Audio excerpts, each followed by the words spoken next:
योजना इन Hindi YouTube channel पर आपका स्वागत है।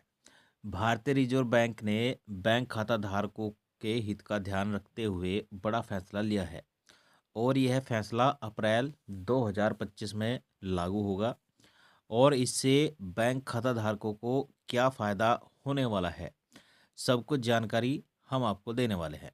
देखिए साथियों, अगर आपका भी कोई बैंक खाता है, यानी कि अगर आपका किसी भी बैंक में खाता है, चाहे एसबीआई, पीएनबी, कैनरा, एचडीएफसी कोई भी बैंक हो, तो 2025 अप्रैल से आरबीआई का एक नया फैसला लागू होगा और इस फैसले से खाता धारकों को बहुत ज़बरदस्त लाभ मिलने वाला है। तो चलिए बताते हैं कि क्या क्या फ़ायदा इस फैसले से होगा। लेकिन उससे पहले अगर आपने वीडियो को लाइक नहीं किया है तो लाइक करिएगा, चैनल पर नए आए हैं तो सब्सक्राइब भी जरूर करिएगा। तो चलिए वीडियो में आगे बढ़ते हैं और सब कुछ जानकारी आपको देते हैं। देखिए, जैसा कि मीडिया रिपोर्ट से जानकारी प्राप्त हुई है, उसके अनुसार भारतीय रिजर्व बैंक ने बैंकों के नाम पर हो रहे डिजिटल फ्रॉड को रोकने के लिए बड़ी तैयारी की है। केंद्रीय बैंक ने एक सभी बैंकों के लिए एक्सक्लूसिव बैंक इन इंटरनेट डोमेन रोल आउट करने का ऐलान किया है।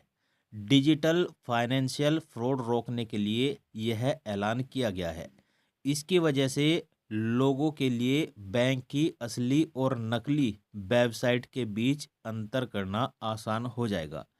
यानी कि जो भारतीय रिजर्व बैंक हैं, उसने डिजिटल फ्रॉड को रोकने के लिए exclusive banking internet domain roll out करने का ऐलान किया है। और इसका फ़ायदा यह होगा, इसकी वजह से लोगों के जो बैंक की असली और नकली वेबसाइट है, उसके बीच का अंतर पता चल जाएगा। यानी कि जब यह डोमेन रोल आउट होगा, उसके बाद जो आपके साथ डिजिटल फ्रॉड हो रहा है, उसे रोकने के लिए यह कदम उठाया गया है। और इससे क्या फ़ायदा होगा, वह भी आपको आगे बताएंगे। चलिए आगे बढ़ते हैं। देखिए, अप्रैल में लागू होगा यह फैसला। भारतीय रिजर्व बैंक ने यह ऐलान इसी साल अप्रैल से लागू हो जाएगा। यानी कि यह जो ऐलान किया है, वह इसी वर्ष अप्रैल से लागू होगा।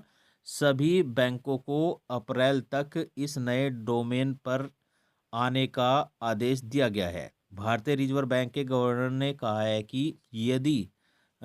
कहा है कि इस कदम से ग्राहकों के लिए बैंक की असली वेबसाइट को पहचानना आसान होगा। डिजिटल फ्रॉड के बढ़ते मामले चिंता का विषय हैं और इस दिशा में सभी हितधारकों को कदम उठाने की ज़रूरत है।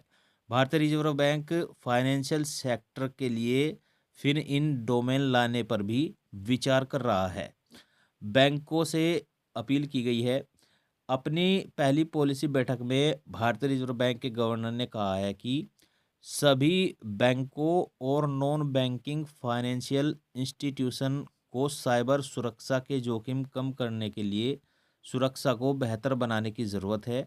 उन्होंने यह भी बताया कि भारतीय रिजर्व बैंक पेमेंट और बैंकिंग सिस्टम की डिजिटल सुरक्षा मजबूत करने के लिए लगातार कदम उठा रहा है। डोमेस्टिक डिजिटल पेमेंट में एडिशनल फैक्टर ऑफ एथेंटिकेशन को लाना एक ऐसा कदम है जब अब इसका दायरा में इंटरनेशनल डिजिटल पेमेंट को भी लाया जा सकता है। यानी कि आप जो इंटरनेशनल डिजिटल पेमेंट करते हैं, उसको भी इस दायरे में लाया जा सकता है। चलिए आगे बताते हैं। देखिए, खाता धारकों के लिए ज़रूरी सावधानी जो रखनी ज़रूरी है। आजकल साइबर फ्रॉड के बढ़ते मामलों को देखते हुए सावधानी बरतने की ज़रूरत है।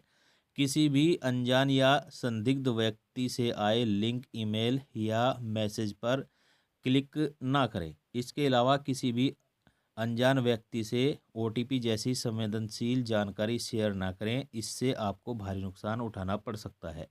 यानी कि आपको यह सावधानी रखनी है अगर आपका बैंक अकाउंट है। दोस्तों, आरबीआई मॉनेटरी पॉलिसी बैठक में रेपो रेट 25 बेसिस पॉइंट यानी कि 0.25% कम किए जाने का ऐलान किया गया है। इसके बाद रेपो रेट घटकर 6.25% हो गया है। इस ऐलान के साथ ही केंद्रीय बैंकों ने आर्थिक रुख न्यूट्रल बरकरार रखा है। तो दोस्तों, अप्रैल 2025 में फैसला लागू होगा आरबीआई का। उससे जो डिजिटल फ्रॉड है उसे रोकने के लिए डोमेन लाया जाएगा, और इससे आप बैंक की असली और नकली वेबसाइट पता कर सकते हैं, और इससे आपको ज़बरदस्त फ़ायदा होगा, यानी कि आपके साथ डिजिटल फ्रॉड होने के चांस बहुत कम हो जाएंगे। तो यही थी जानकारी। वीडियो अगर आपको अच्छा लगा हो तो लाइक शेयर कमेंट जरूर करिएगा। चैनल पर नया है सब्सक्राइब भी जरूर करिएगा।